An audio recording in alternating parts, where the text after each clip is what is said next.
What's going on, Gator Nation? Nick Delatorre here with Florida Victorious, joined by new Hall of Fame softball coach Tim Walton, heading into his second decade leading the Florida Gators softball team. Coach, we're so happy to have you here. Thank you for joining us. Yeah, thanks for having me on, Nick. Appreciate it. Let's start with that. What was getting the call like, or being notified that you're going to be inducted into the Hall of Fame this year? It was really cool. I was on Maui, and one of my former players was getting married, and we were as the night before. So basically the reception leading into the wedding, and got a FaceTime call. And I don't know if it was the venue we were at or the venue they were at, but they were FaceTiming me to tell me, and couldn't really get it. It was actually kind of it was a perfect way to find out that you're being inducted into the Hall of Fame at one of your former player coach wedding. It was a cool moment there with my wife and my daughter, and then obviously a lot of players that I've coached and their families. Now, what's the etiquette there? They say don't propose at someone's wedding. If you've got big news, do you kind of have to keep that under wraps? So I was meeting the groom's parents for the first time. Okay. I was in a conversation with Griffin's mom, and we're just really, she was talking about it. I was engaged, like locked in with the groom's mom, at their party basically the night before the wedding, and my wife kind of rudely grabs me and says, "Hey, I'm like, what are you? I'm looking at her like, what are you doing? Like, she's number one. My wife's one of the nicest, kindest people ever.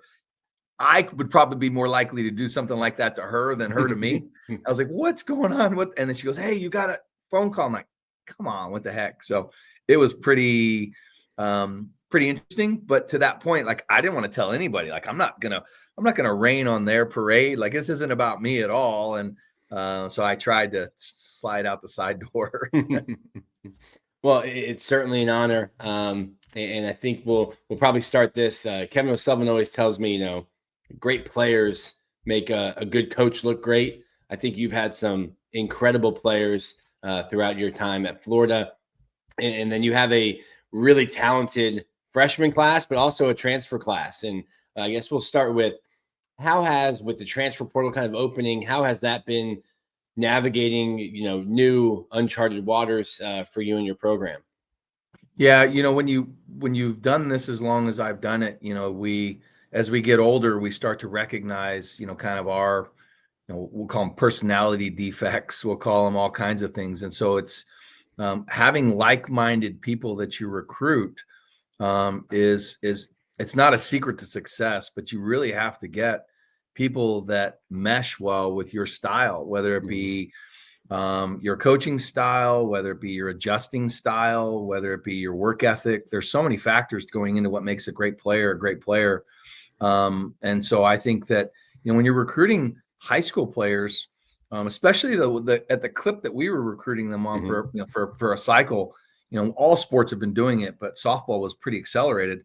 You're recruiting 13, 14-year-old athletes and their parents. So you're really trying to recruit like-minded parents who've got work ethic. But what a parent thinks their kid is going to be as a freshman, sophomore, junior, and senior, and what the kid thinks they're going to be are two totally different things.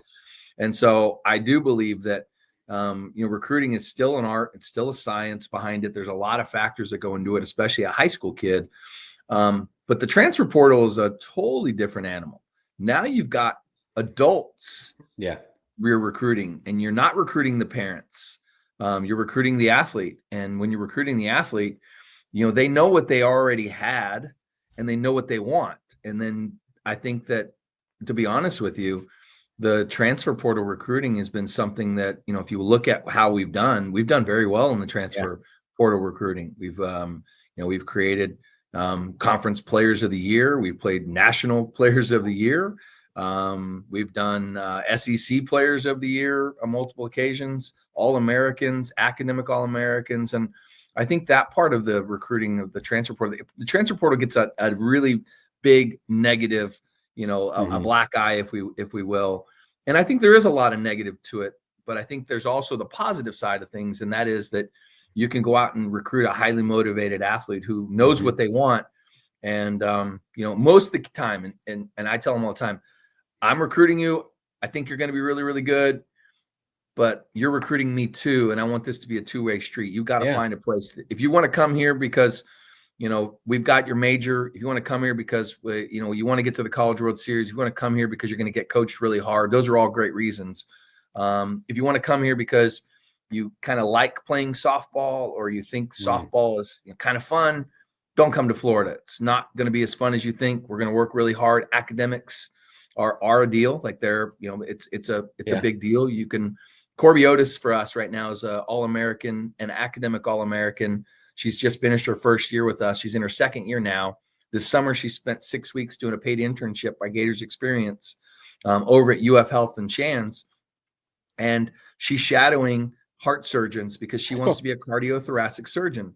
Well, Florida's got a great medical program. Florida's got great resources to help this, young person try to figure out her career path in life. And that's the one thing that most people miss, is that as good as we are athletically at Florida, we are better academically and also socially. And what I mean by socially is, there's a lot of times you can be really just stuck to your academics and you got your head in the books and you don't ever get to look around.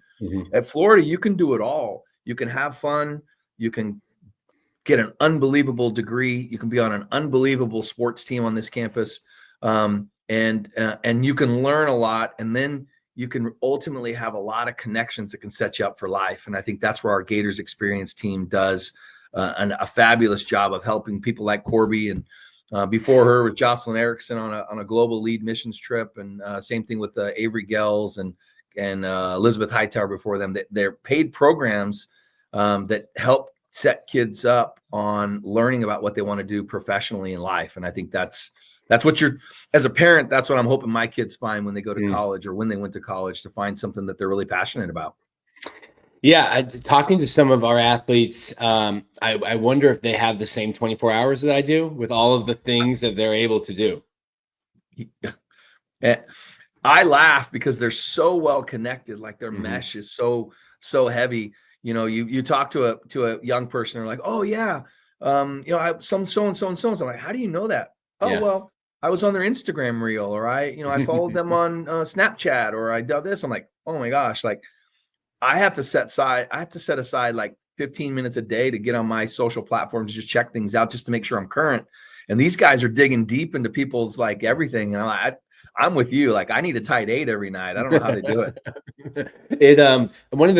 This is going to turn into a recruiting pitch. But one of the coolest things I think at Florida is kind of like you said, the interconnectivity, and it's football supporting softball. I know when I go to your games, I see a bunch of football players there, and obviously everyone supports football, but then just seeing them at the Hebner complex, and you're seeing Olympians with football players, with softball players, and golfers, and you're just like, this is so cool, the relationship that the athletes have here at the University of Florida together.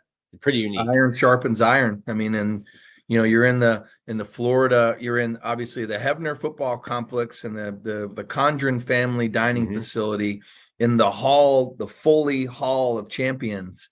And Jeremy Foley, and obviously he doesn't deserve all the credit, but in my mind, he deserves most of the credit for recognizing a long time ago that Florida just isn't a football school. It's not a basketball school. It's a basketball, a football, a gymnastics, a golf, a track, a softball, a baseball, tennis, and I'm obviously swimming and diving and gym, all this others. There's volleyball, lacrosse. We're good at really everything. And the one thing that I've always been amazed with our student athletes is their ability to stay driven and stay focused and work really hard on not only their relationships with their friends and their people, but academically, athletically.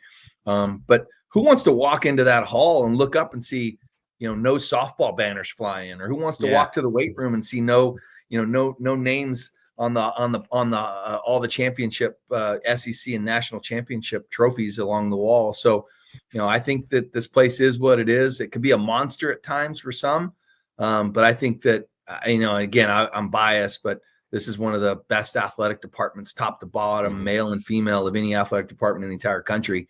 And it shows at the Olympics. It shows on some pretty big stages of what it's like to be a Florida Gator on and off the field. Yeah, well, let's get into your team a little bit here. You mentioned the portal and having success. I'd be remiss to not mention Skylar Wallace and her coming over to your program through the transfer portal, what she meant. I just saw, going back to Instagram, I just saw she graduated, I think with her master's degree. That's always so cool to see. Replacing her and replacing Katie Kistler. How do you find, or have you seen kind of new leaders emerge to kind of fill the shoes that those two young women had last year? Yeah, we had a really good senior class. We had some pretty thick amount of innings. Avery Gels played a lot of first base for us in her career. Also earned her degree, and hopefully one day she'll. She one point in time she wanted to be a lawyer, and now she's maybe made some career path changes and stuff like that. But Katie Kistler is now going to coach this summer. I saw a piece on her coaching the Florida Gulf Coast League, being able to coach where she played last summer professionally with the Vibe. Skylar Wallace is as driven as any athlete, that I've ever been around. Emily Wilkie for us was an awesome leader and a great person behind the plate, and played some third. But yeah, it's hard. Skylar got, that's the positive part about, it's the pandemic and the extra year of eligibility and some of the other things, is that you got a lot of young people out there, not just earning one degree from their alma mater, but getting two degrees. Skylar's one of many now that has got her bachelor's degree and her master's degree from Florida through the transfer portal. And I tip my cap to Scott Strickland and and Linda Teeler was my boss before, and now it's Amy Haas. And so they just do a great job of thinking about how we can set our athletes up for life. And Skylar's unbelievable. She's not even a 1%er. Like, there's just they broke the mold in that kid. Yeah. And she's amazing. How do we replace those guys? You don't. You just try to reload. You just try to, hopefully their legacy is just passed on to other players. Katie Kistler had an amazing home run last year at the College World Series to help us win the first game there. And she's had some amazing catches, robbery, going over the fence. Well, she's left-handed, so going over and robbing some unbelievable some balls. But they were good leaders, so I think that replacing them will be difficult. But I think what they did was they left behind a legacy that others can just jump right in and take over what they really established. That kind of reminds me when I talk to Sully, I keep getting asked who's the next Jack Caglione, and I'm like, who's the next Tim Tebow? There's not a one-to-one, but like you said, you have other people, and I think you set a precedence of this is how we work, this is how we practice, this is what it takes. It's not just you put the Gator logo on and you go to Oklahoma City. There's a lot of work that goes to that. I think certainly the work ethic that Skylar has. I follow her on Instagram, and I think she might have spent more time working out than she even did practicing softball. Just like you said, an incredibly driven athlete. Yeah, it's when you started talking like that, I always think back to, I get this question a lot, and it might be boosters, it might be recruits, it might be parents. Like, we'll go, how's it like? You only have athletes for 4 years. Like, you only get them for 4 years. And sometimes I go, and 4 years is not enough. And then sometimes you go, 4 years is too many. Like, it's so much. And there's no perfect formula for your athlete's time with you. And so I think that's one of those things that, I cherished. Skylar was one of the hardest working athletes that I've ever had. And, and how are we going to replace Amanda Lorenz? How are you going to replace Charla Eccles? How are you going to replace Hannah Adams? How are you going to replace Francesca and Nea? How are you going to, you don't replace the personalities. You don't replace the relationships. You don't replace the memories. As fans, ultimately those players graduate and you'll have that memory of them forever. But as coaches, it's somebody else's time to shine. It's somebody else's opportunity to sell jerseys and have their jersey being flown in the stadium and being able to have an opportunity to, everybody thinks they want to be the one. Like, I want to be the one. I want to be on TV. I want to be interviewed. Yeah, but you don't just wake up and get interviewed. You got to be good at something. You've got to be really good in moments. You got to be really good and, and when the team needs you the most, and that's where, Skylar was that, and Amanda Lorenz was that for us. We've had players, that when it mattered the most, they were there, and they were not only were they there, but you were hoping that they would come back up because you can't wait to see them perform well. And, obviously Jack was super special, what he can do in the, pitching on the mound and what he could do with his bat and some of those big home runs he hit. I think that there's going to be somebody that's going to step up and rise to another level. And we had a couple injuries on the baseball field last year, and especially in right field. And just to see the personalities just step up to the occasion. And, I can't remember all the names like I should, because I don't get a chance to watch, but, to watch in Oklahoma State and regionals and see our baseball guys just take it to another level. Mm-hmm. People are looking through their media guide going, who is this guy stepping up 5 RBIs in a game to send us to play Clemson in the super regionals? Like, who is this? And there's going to be plenty of those guys on the baseball field. There's going to be plenty of guys like that on the football field, basketball next year, but softball for us this year, there's going to be plenty of new faces that people are going to be like, who is this? Who is my new favorite player that I didn't even know she was on the team? And that's the cool stuff about college athletics. In getting ready for this, I was kind of going through the list of girls that you've had, and I reminded me of Stephanie Braunbacher, who is from South Florida, where I'm from, and we did not go to the same high school, so I would have to watch St. Thomas play against her, but which wasn't fun. It was nice when she got here, and you're not competing against her anymore. But the list is long, and I think you and Sully have both figured out how to replace talent. But you can't replace the player, kind of like you said, in the personality. Tough. Steph's a good one. She's a 2-time All-American, 2-time academic All-American from American heritage down south. Obviously, you referenced the rivalry there with St. Thomas. And, now she's working here in town, and she's a PA. She graduated from Florida with her degree, her bachelor's degree, but then she also went to PA school and was at the top of her class and, works here in orthopedics in town. And she's got 2 kids. And so you brought that up. She was just here the other day, and they're all bundled up in their little jackets. And her little daughter, Riley, loves Gator softball. She loves, and those are her girls. Like those are my girls. And she loves to watch them throw in the pitching lab. And, and again, as we both age, gracefully here. Thank you. Gracefully. Yes. Thank you. Seeing your former players with their kids is one of the greatest joys of getting old. Coaching is that I get a chance to see, the impact that they're having on their kids, through their experiences in sport and, being, it's the best. That's absolutely one of the greatest achievements of my career, is seeing my players go on to be successful moms, wives, whatever they choose to be passionate about it. That part makes me feel good. You go from Coach Walton to Uncle Tim. Yeah, that's right. That's all I want to be is uncle. I don't want to replace anything else. I'm the guy that gives the, oh, hey, tell your mom to take you to get ice cream and you need some extra sweets, or what size shirt do you wear? Cause I want to get you a Florida Gator softball shirt. I'm looking towards, I was a catcher. So I love to talk about Jocelyn, Gold Glove winner, but also Kendra Falby. I think Kendra makes some plays, probably might be your most featured player on SportsCenter's top 10 with her glove. What do those two kind of bring to your team? Yeah. So, this in the diamond sports, you got to be good up the middle. Yep. You've got to be good behind the plate. You have to pitch. I mean, you've got to pitch. Otherwise it's not going to be no fun. way around it. But you got to, the catcher is the one, like it's the glue. It's that segue between umpire and competitive pitcher. It's the segue between umpire and competitive coach in the dugout.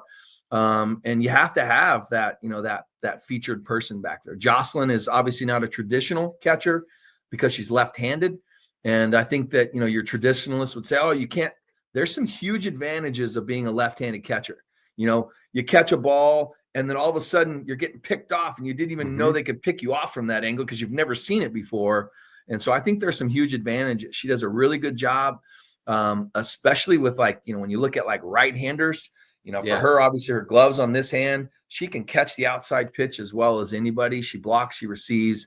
Her leadership skills, though, I won't lie to you. Those are the areas of most improvement from her, from the time she stepped on this campus as a sophomore to where she finished last season to where she started this season.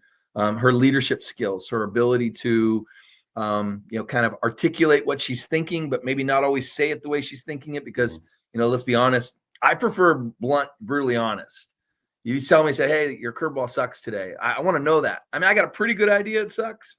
But ultimately I want to know that. And I think not everybody wants to know it that way. And I think she's learned how to communicate that in a way to where she can still instill confidence in people by saying, hey, your pitches aren't very good today, so you better locate them, or you better change speeds, or you better whatever the next part is. She's learned how to say the next part as opposed to just saying, you're not very good today. Period. Let's have an alternative to that. Right. Let's find a solution. Let's find a solution to the problem, not be part of the problem, and she's really learned, and she's gotten better. Now, granted, I say that we haven't played a game yet. The pressure isn't on some of these young people yet that they we've been working hard to try to, fabricate some of that pressure, but ultimately she's done a really good job. And Kendra's really, really grown. Obviously, in my opinion, Kendra is starting to gain in her confidence, which is something that, we could all write a book on, or how you lose, how you gain confidence. And she's more confident now than she's really ever been in her career. And I think she's finally getting to that level that everybody in the building knows that Kendra's super fun to watch. She's unbelievable competitor. She throws well, she runs well, she's got a really good glove, she's got a good bat. But the personality that she brings to our team, the energy, the vibe, all the things that's necessary, she's really grown in that category. And she's one of our voted team captains. Jocelyn is as well. And ultimately, I think the two of them in those two positions are super valuable to the defensive side of the ball, but equally as valuable to the offensive side as well. Kendra will lead off, Jocelyn will bat 3 or 4 or 5, probably 3 or 4. And they bring it every single, behind the scenes, they bring it every single day. What you see on TV is what you get in practice. They don't need the TV cameras to come out and try to, work really hard. Yeah. I always tell people, and it might not always be the case, but catchers do a lot more than anyone else, and there's a reason why catchers are allowed to hit 215, 220 in the majors. It's because you're handling a pitching staff and you're dealing with personalities. Sometimes, like you said, you are the mediator between an angry coach, balls and strikes, and an angry or frustrated pitcher. I did want to ask you, I know you guys have your own pick plays, but does she have a green light if she's, out of the corner of her eye seeing like, hey, that secondary is getting a little bit long, we might be able to snap a throw? Yeah, and even wrong foot. You got a kid leading off with the left foot versus the right foot. Sometimes they get stuck on the wrong foot, and their weight shift is in the wrong direction. So when she got here, she led our team in errors last fall. And not all were her fault, but ultimately when you throw a ball to right field, it's going to go to the catcher. Yep. I gave her the green light last fall to pick anytime you want. You pick, I don't care I don't care if it's bases loaded, 2 outs, 2 strikes, you pick, do whatever you want. And she made some mistakes and started to feel a little bit, guilty for those mistakes. And we sat down and talked about the mistakes. And I said, listen, you can really throw. Your release, you're quick. It's so fast. But she might not be equipped to get her body to move and to turn and to get in the direction that you're at. So we've learned kind of when, how, and where based on who's at positions, what the situation is. I think that's part of her. She's equally got the green light, and she has the ability to pick whenever she wants. But she's learned in certain spots on the field, it's hard for certain people to get certain places. And that's life. Especially in sport, it's life, because not everybody has the same ability level or the quickness or the IQ. Jocelyn has a high softball IQ. And I think that's where her ability to pick is at she picked off plenty of people last year, and we haven't picked off runners in a long time. And she's one of the best that I've seen. It kind of goes to what you said. It's just a totally different look. And I remember the first time I saw her, I was like, wait, what are they doing? Is that a left-handed catcher? And I've actually gone on to some studies, and people are looking at it and being like, hey, there's advantages to it. And certainly, picking to first, back picking is certainly an advantage. But it definitely, if you turn on the TV for the first time, or if you get to the stadium for the first time, it's a double take. Yeah. Well, it's kind of like, the old adage in Major League Baseball, and there hasn't been, obviously, we lost a great one this year. But ultimately the right-handed batters who are left-handed throwers, Major League Baseball, it's like an automatic. We're not drafting that guy because his pull side power takes him out of contention to keep the ball fair and all the other factors that go into that. But honestly, I think that Major League Baseball is missing out on pretty much saying that you can't be a left-handed. There are some disadvantages, clearly, but there are some huge advantages to having a left-handed catcher, especially a lefty. In other words, they hit left and throw, and throw left because, again, got your power right. But there's some pick stuff and there's some block stuff.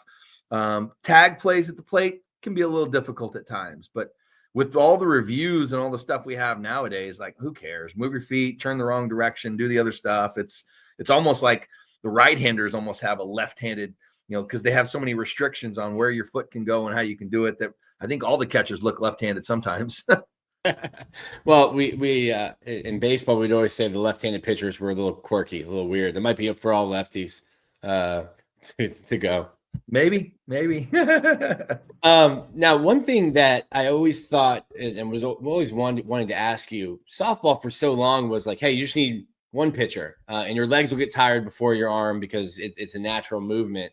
But you've always, maybe it's because of the way you've recruited, or I was wondering, maybe it was your background with baseball. You've always had 2 or 3 girls to get into the circle, and you almost had a rotation. What's been your philosophy just in terms of how you're using your starters and kind of creating a rotation when you've had several quality starters? Yeah. So, the first time I had a tandem All-American pitching staff, we had Stacey Nelson, who's still our all-time wins leader and 3-time All-American pitcher and all the other awards that go with her.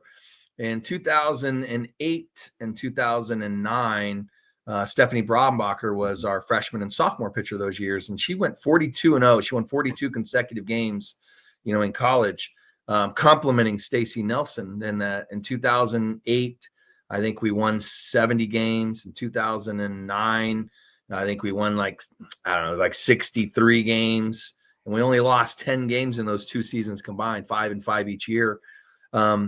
And ultimately, you start to recognize, man, having one All-American pitcher is awesome. Having 2 All-American pitchers is almost unbeatable. Yeah. And so one of the things that we really we lost the national championship in 2009.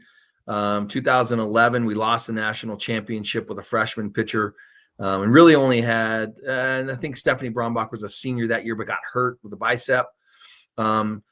But after that, I mean, we had multiple pitchers that were really, really good. And, what you find is it's harder to scout. It's harder to prep. If you're going to try to get yourself ready to play the Gators, you can't just focus on, one style of pitch. So in 2014 and then 2015, you prep for one pitcher, but you get the other. Yeah. You prep for changeup, you're getting rise ball. You prep for drop ball, you're getting left-handed. Like, it's just, having multiple looks makes it a lot harder to prep, and we're only having to get 21 outs. So it's not like we have to get, 27 outs. So we can close mode in the 5th. Yeah. So there's a lot of pluses here. But in my opinion, in 2014, 15, especially 15, having 3 All-American pitchers in the circle is why we were so difficult to beat that year. And I think, again, you learn really quickly when you've got a high-powered offense that can just really get after it. It doesn't matter how high-powered your offense is. They can't win the last game because you can't outscore anybody in the big championship game because there's a thing called pressure. And hitters don't seem to want to hit. All of them can't hit under pressure. And it seems like the advantage goes to pitching and defense. So we've really tried to have a balance. Be fun to watch.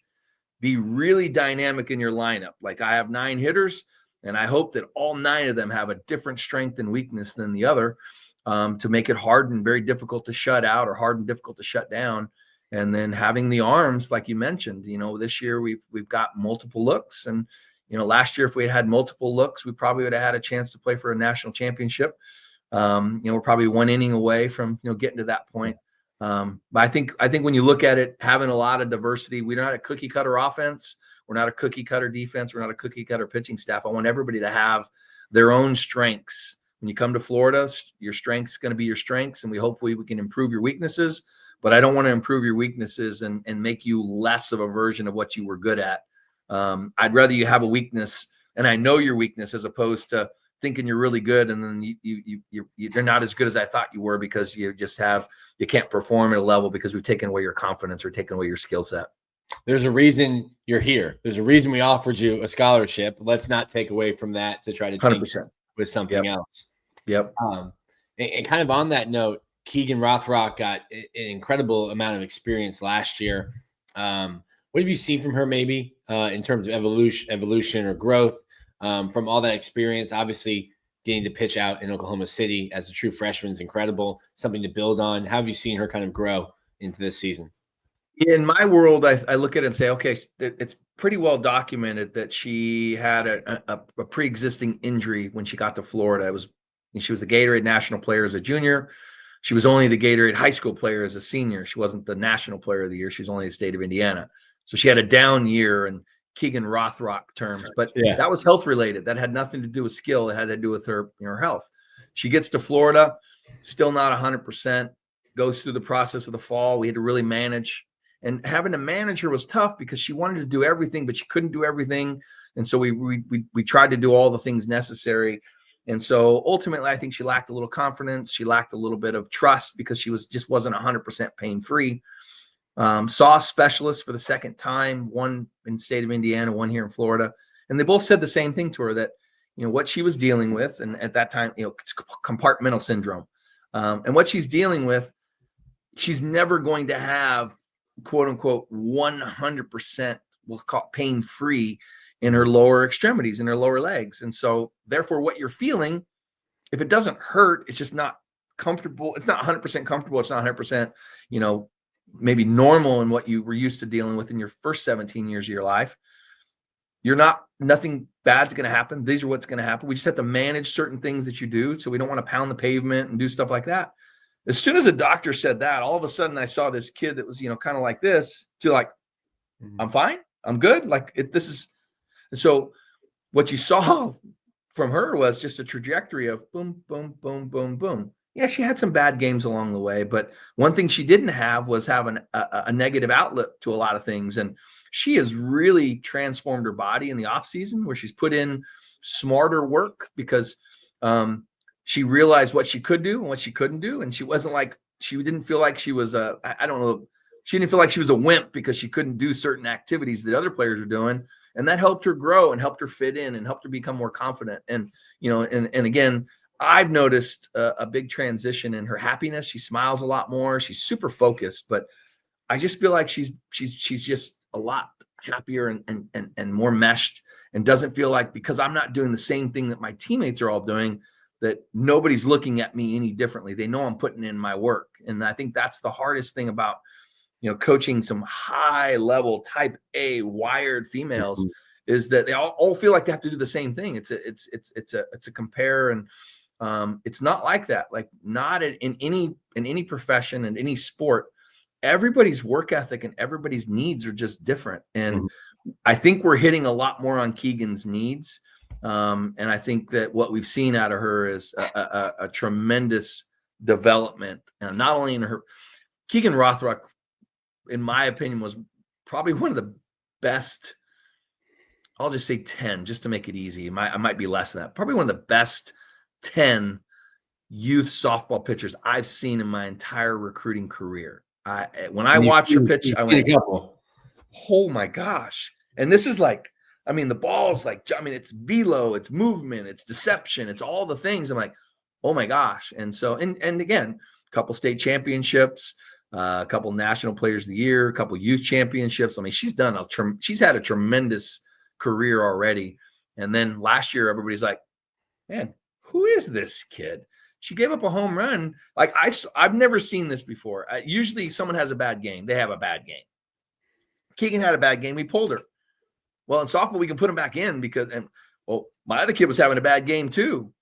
I'm like, shoot, we're in trouble. When Keegan Rothrock came in, it's like we brought in the closer. Like, all of a sudden, she's boom, boom, boom, mowed him down. Like, got the last 6 outs like that. I'm like, who the heck's this kid? Like, she had that ability to, like, just short-term memory. She just forget about it. She can reshift, regear, and go again. And so She's learning to be a little less mechanical, and it's really hard for a pitcher of her style because she's very I feel like at some point in time she's been created in a lab. Like, so she's got some unbelievable. I mean, she threw a pitch on our pitch speed this fall. It's almost 75 miles an hour. I think it was 74.6. I'm like going, wait, what? Like, is that even allowed? So, but she's amazing. She's a really good kid. She's a really hard worker. She's a really nice person. She's really competitive. And what people don't know about her, especially our Gator fans, is that she can hit too. And so you're going to see a little bit of Keegan Rothrock's bat this year, because we weren't able to use it last year just because of what I mentioned before. Mm-hmm.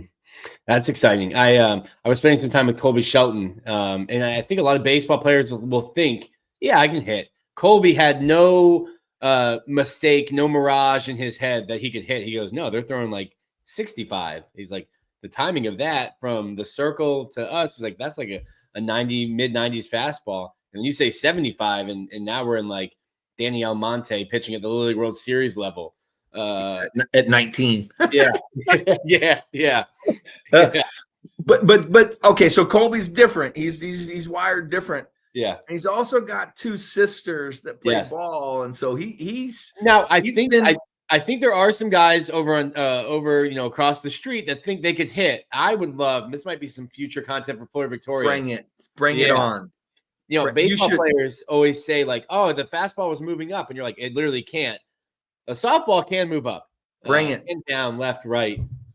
Go ahead. Any day, any time. We might be playing Wednesday night against USF. Come over at 3:00 before we play, and anytime we will. I would love to pay money to watch that. Yeah, let's just say I want to see all the line drives to the catcher. That's what I'll say. I had a couple of those in my career, line drives to the catcher. A couple more questions for you here. You've spent a lot of time with us. How do you see Riley Holtorf and Kenley Callahan coming in and being able to help you this year in the infield? Yeah. So when you talked about Jocelyn, you talked about Kendra, Corby Otis, I mentioned earlier, and then Riley Holtorf were our four voted captains by our team. Mm-hmm. And Riley's only been here for a semester, and her teammates have voted her one of their team captains. And Riley had a bad practice yesterday. She wasn't very good yesterday at shortstop. And a lot of it was fatigue. I had her covering bunts. I had her running here. I had her relaying, and I'm wearing her out. And fun story, after practice, she was, "Hey, can I get a few more ground balls to my backhand?" I'm like, "I think you already missed enough of those today. I don't know that you need me to beat it." And she goes, "No, I need some more." I'm like, "All right." And I'm not going to turn her down. Like, I mean, this is like, yes. But she's the first married student athlete that I've ever had. She was recently married last July. And so ironically, she's playing with her softball, her maiden name, even though she has a married name now by legal standards. So when she flies, she's going to be under an alias. But she's great. She's really good. She's been a good leader. She's been a good teammate. She's been just been good to have on the field, bringing some different perspective and some different things that I've actually liked. I like, yeah. Let's say she brought 10 things, and I'd say I like 8 of them. Those 2 we're going to get rid of and add these 2 things in. But she's brought some really good perspective. And Kenley, the same thing. So Kenley's and again, I say this, Kenley's a good shortstop. She was a good shortstop. She is a good shortstop. I think she's got a chance to be a really, really, really high level defender at third base. Like, not just a good shortstop, but a high level third baseman. She's got some instincts. She's got some quickness. She's got some twitch about her. Getting her closer to the batter sometimes is a little difficult because obviously our third baseman has to play pretty tight. But she's done a really good job and has fit very well in. Her work ethic matches. I mean, when if you said, "Hey, we're practicing tomorrow at 12 o'clock," she's going to be here at 11. If you say the practice is going to be over at 3, she's going to be here till 4. Like, she does it right. And we have a lot of players that do it like that. But Kenley and Riley are bringing they're both different personalities with the same work ethic. They both see things a little bit differently in the game, but yet their perspective is very valuable. And it's been fun for me. It's been a fun fall, learning a lot about where our players have come from, what they know and what they don't know. It sounds like you have a lot of players that you have to say whoa to rather than go, which as a coach, you'd much rather say whoa than go. Absolutely. I'd rather pull the reins back and say, Yeah. "Oh, wait, that's enough. That's plenty." You don't need to, I always say this, we don't want to keep hitting until you can't hit. We're trying to hit so you can hit. And some players just want to keep hitting and hitting and hitting and hitting. And then, then it's that one adage of, "Oh, hey, let me get one more. I'm going to get one more of those." And the next thing you sat there for an extra hour trying to catch perfection. So we've got a lot of perfectionists that we're having to really teach. One of our athletes said this, and I know which one, but it doesn't really matter. I think that give us your best of what you have today. And I think that's something. I think that if our players can really buy into, not worrying about our rankings and not worrying about who we're playing, and they can just focus on the Gators and give us everything that they have today, we're going to be tough to beat. Like, we've got a really good team. There's really dynamic. We've got a lot of really good players, and now it's my job and our job. And I put a lot of that ownership on them. We've done a lot of leadership training, a lot of personal development stuff, more than I've ever done in my career, trying to get them to understand that this isn't my team. This is your team. 10 years from now, I'm going to reference this team, but 25 years from now, this is your family. This is the team you're going to talk about for the rest of your life. And, I want them to have as much investment into this team, more investment than I have in this team, because I'm going to come back and do it again next year. And some of you may not be doing it next year. And I think that's really valuable to make sure that they can live be where their feet are at and give us everything they have today. And even if they don't have 100%, just give us, 100% of your 60%. That's all I care about. Yeah, these are the girls that will be your maids of honor, your bridesmaids. Not Riley; she's already done that. but yeah, it's really, you spend more time in the locker room than you're spending with even your family. And the girls in the locker room become family. Sometimes you might have to be the bad guy. Like, hey, we might have to construct a practice where the girls come together because they're mad at me and how much we did. But that's part of what makes you a great coach. And what so many of the coaches here is, you might have one message, but you might have to deliver it 15, 16 different ways to get through to your players. And I think we were doing cuts and relays yesterday. And I sent a manager to the back of our back shed to get the string line that our field guy does to paint the lines on the field. And I got the string line, and I took our Kendra Falby, grabbed the string line, and walked all the way out to right center up against the fence. And we had that string line connected to our second baseman, connected to our first baseman, connected to our catcher, and connected. We didn't connect it to our pitcher, but she got the point. Just getting them to understand what that cut line looks like. Because so many times you're going left, but yet we got to throw back right. And so many times you're left and you got to throw back or right and throw back left. So getting them to understand, it's the best cuts and relays throws we've had all fall. And I'm sitting there going, I smacked myself in the head and go, why didn't you just do that on day one? Like, why do you have to let them go through all? Because again, I don't want to over coach. I didn't pull a string line out in August and our players are looking like, the heck's wrong with this guy? But we did it yesterday, and the players threw. All of a sudden, now we got one hops to the plate, catcher set up with a drop step, done. I'm sitting here going, man, why didn't we just do something like that a lot sooner? We got people lined up to throw the ball into the dugout as opposed to throwing the ball to home plate, because for whatever reason, it was a really good exercise. It's just a little thing, because if you're the outfielder, you're thinking, shoot, the ball's up against the wall, pick it up, throw it. You turn to throw, and now you're like, well, who am I hitting? Where's my cut?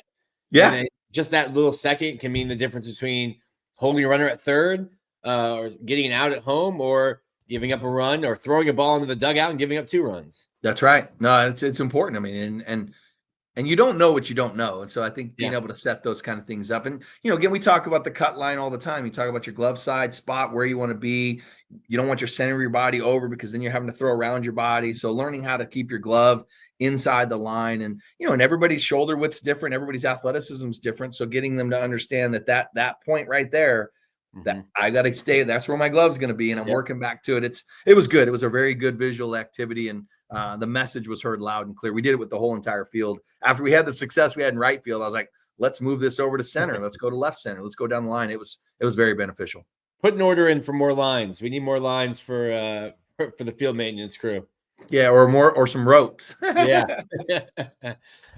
We've gotten a little taste of it with basketball and some of the fall sports, but Texas and Oklahoma, everyone was talking about Texas and Oklahoma coming in for football, but my goodness, in terms of the diamond sports, bringing in some powerful programs. What are you looking forward to? Obviously, you played Oklahoma. Oklahoma's had an amazing stretch in softball. What do they bring to SEC softball? Yeah, well, you bring a huge depth of athletes, some really good athletes, whether they're freshmen or whether they're transfers as well, like us. Both programs have a really good core group, and and then the other thing they both have is they have experience.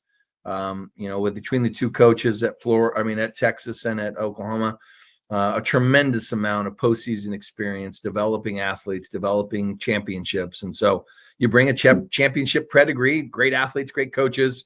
And historically, you've got great athletic departments that spend a lot of time at being good at a lot of sports. So you're going to see that in football. You see that like you're seeing it in basketball. You see that now, in softball. You'll add that in baseball and in really every sport. I mean, I think that's what you're going to see. And that obviously when you build a conference, whether it be from different parts of the region and television and viewership and sponsorships and all the things. I mean, it's hard not to say that the Southeastern Conference isn't one of the best athletic conferences in all sports across the country. Because I mean, there's a lot of championship banners being hung in the Southeastern Conference. It's fun to watch. I mean, I again, obviously, I hope the other teams in our conference, that they're not as good as us, at the end. But at the end of the day, again, iron sharpens iron, and I think that by our conference being so good, it does prepare our teams to get better and better and better, and it's good for the sport. I mean, we got Texas and Oklahoma here at home. I think it's going to be a really interesting Southeastern Conference race. We don't all play each other, so that makes it even more interesting. But I think the key is that really good softball. Yeah, I'm just thinking about the crowds that you guys get, the support that you have here locally, and then obviously all throughout Gator Nation. It's some incredible environments at KC Shoal, and then getting Oklahoma.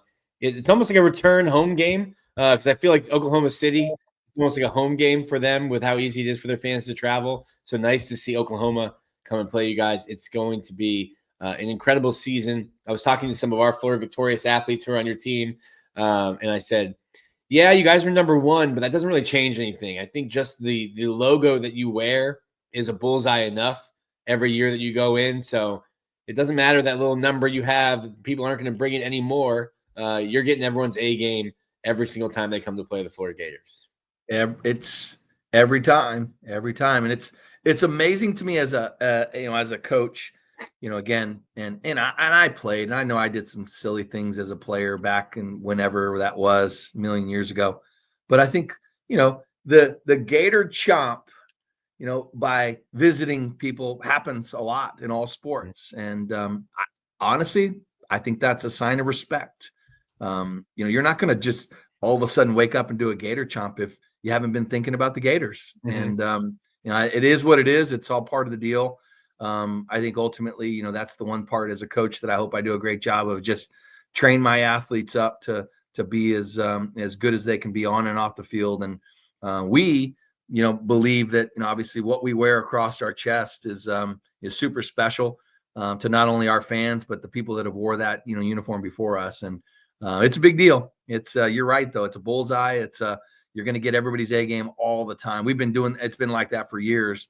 No different this year by adding two teams coming in. It's going to be crazy. It's going to be the SEC tournament this year. That would be the television ticket I'd want to see all, I don't even know how many teams we have, 15 teams in the SEC in one venue. I mean, that's going to be nuts. Yeah, that's like a mini Women's College World Series. it's a preview. February 6th, season 20. Does it feel like season 20? Yeah, that does. These last couple of years, I mean, gosh, I want to play. I love practice more than I love the games, just because Mm-hmm. I just love that. I love to see people do things that they didn't know they could ever do. And Yeah. there's no better way to do that in practice. And the games are for the athletes. The games aren't mine. Like, I'm not, the games are theirs, and I let them have their moments. I'm not I work really hard. I'm super competitive, and I get frustrated at times, but ultimately the games are for the athletes. So, but it does feel, I mean, I keep seeing the number of general managers hired in the sport of football, and I keep seeing them. Looking at them going, holy smokes. I remember when I was the general manager, the head coach, the fielding coach, the defensive coordinator, the offensive coordinator, the janitor, the field guy, the marketing coordinator. I mean, I've done everything. I think I've done every job. The last couple of years, I feel like I'm back to a lot of those jobs again, because I just don't have enough time in the day, to do all the things that I need to do. Just because the polls are a lot heavier. There's a lot more things that our athletes need. There's a lot more things that, that just people in general, that we just have more needs, even though technology is improving with all the things that you have at your fingertips, from, doing, your bank accounts and your, paying your bills online. It just seems like I've got a lot more bills and a lot more bank account things and a lot more stuff that's easily accessible. My kids are older. They've got, they got tuition bills, and, it's a lot. And now I've got 21 athletes that all have a lot of needs. And I work really hard, to make them, to get them to understand me as a person and me as a coach. They're two different people. And, me as a person is going to try to help facilitate anything you need. And so, it's been a lot, but 20 years, it's been enjoyable. I don't feel like I have a job. I just feel like I'm, it's my life. It's part of what I do. Yeah. And for the fans that are listening, Tim has been, I think, at the forefront of NIL and working for his players. And we just want to tip our cap from Florida Victorious to the job that he does. And we love our Florida Gator softball players at Florida Victorious. We are looking forward to the season. We will be out there Thursday night, February 6th, for season 20, and the road to Oklahoma City starts soon. It's all, I mean, and obviously the being able to have, Florida Victorious as, the foundation that supports our student athletes off the field and their brands, and teaching them so much. I think that's the one thing that, there's a lot of, quote unquote, negative, tone to NIL, from donors to boosters to players to parents to recruiting, all the things, coaches. But I think that, that's the one thing I've really been appreciative about the Florida Gator brand and what we do at the UAA, and what Florida Victorious has been just a really another pog to that in education, teaching athletes about taxes and helping them with their foundations and helping them in the community. And I think that's the one part that, the number of logged community service hours and the number of giving back to people from all different places. There's so many of our athletes that'll do that stuff on their own because their eyes have been open to another level of, kindness. And I think there's the positive part of Florida Victorious and NIL. And I think that's the piece that most people miss, is that how many positive things have come out of NIL. There's a lot of things that are tough, but there's a lot of things that are really, really good. And, I've always been, I don't want to say, oh, I'm a player's coach.